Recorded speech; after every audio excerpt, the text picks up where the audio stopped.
গত 2 দিনে নিউজ ফিডের অবস্থা দেখে এটাই মনে হয় মানুষ আসলে কিসে আটকায়। একটা মানুষ এত যত্ন, ভালোবাসা, লয়ালিটি পেয়েও অন্যের হয় কিভাবে, পরকীয়ায় জড়ায় কিভাবে। ধনী সুন্দর পুরুষের চেয়ে যত্নশীল পুরুষ হাজার গুণে উত্তম। দুনিয়ার সবচেয়ে সৌভাগ্যবতী নারী সেই যে একজন যত্নশীল পুরুষ পেয়েছে। একটা মানুষের সবচেয়ে জরুরি সেটা হলো তার চরিত্র ঠিক হওয়া। খারাপ বদ অভ্যাস পরিবর্তন করা যায়, কিন্তু তার চরিত্র খারাপ তাকে কোনোদিনই ঠিক করা যায় না। চরিত্রহীন সবসময় চরিত্রহীনই থাকে। ভুলের ক্ষমা হয়, কিন্তু প্রতারণার ক্ষমা হয় না। একটা মানুষ সব দিক দিয়ে পারফেক্ট হয় না।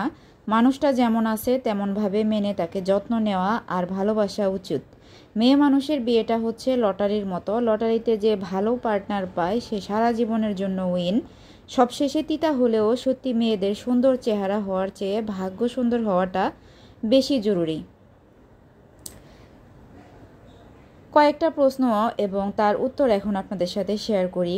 খালি ছেলেরাই চিট করে, মেয়েরা করে না? উত্তর হ্যাঁ, মেয়েরাও করে। চিটারদের আসলে কোনো জেন্ডার নাই। একটা মেয়ের কথা মনে আছে না, 6টা বয়ফ্রেন্ড নিয়ে যে ধরা খেল, একসাথে 6 জনের সাথে প্রেম, প্রো লেভেলের চিটার। আবার ফর্সা মানুষরাই চিট করা বা সুন্দররাই চিট করে, এটাও ভাবা বাদ দেন। রাফসান সবার উদাহরণ। চিট হওয়া মানুষজন চিট হওয়ার পর কী ভাবে, আমার কোনো কমতি আছে, না হলে আমাকে কেন ঠকাইলো? উত্তর না, আপনার কোনো কমতি নাই। আপনাকে যে ঠকাইছে তাকে দুনিয়ার সবচেয়ে 100তে 100 মানুষটা এনে দিলেও সে তাকেও ঠকাবে। এটা তার চরিত্র। তাদের একজনের উপর মন থাকে না বেশি দিন, তারা তখন রাস্তার পাশে থাকা ড্রেনের ময়লার প্রেমেও পড়তে রাজি। চিট করা কাউকে কি ফিরিয়ে আনা উচিত? ভালোবাসা ভিক্ষা করা উচিত? উত্তর জীবনেও না, ভুলেও না। তাদেরকে একবার সুযোগ দিবেন আর তারা ধরেই নেবে, ধুর ও তো আছেই, ও আমাকে ছাড়া চলতেই পারবে না। এইসব চিন্তা করে আপনাকে করুণা করবে, ভালোবাসবে না।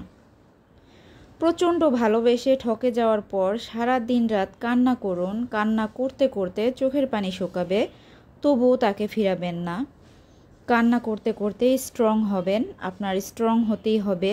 যে ঠকাইলো তাকে দেখিয়ে দিতে হবে না আপনি কতটা স্ট্রং, আপনি তাকে ছাড়া কতটা ভালো আছেন, দিব্যি দিন কাটাচ্ছেন, আপনি মুভ অন করতে পারছেন। এই জন্য নিজেকে কিন্তু স্ট্রং করতে হবে। আর লাইফ পার্টনার বাছার ক্ষেত্রে অবশ্যই সতর্ক থাকতে হবে। ভিডিওটা যদি ভালো লাগে আর আজকের কথাগুলি যদি ভালো লাগে, অবশ্যই পেজটাকে ফলো দিয়ে দিবেন, সেই সাথে চ্যানেলটাকে সাবস্ক্রাইব করে নেবেন। আর সবশেষে একটা রিকোয়েস্ট সবার কাছে করতে চাই, সবাই সবার পার্টনারের সাথে লয়াল থাকবেন। তো সবাই অনেক ভালো থাকবেন। আল্লাহ হাফেজ, আসসালামু আলাইকুম।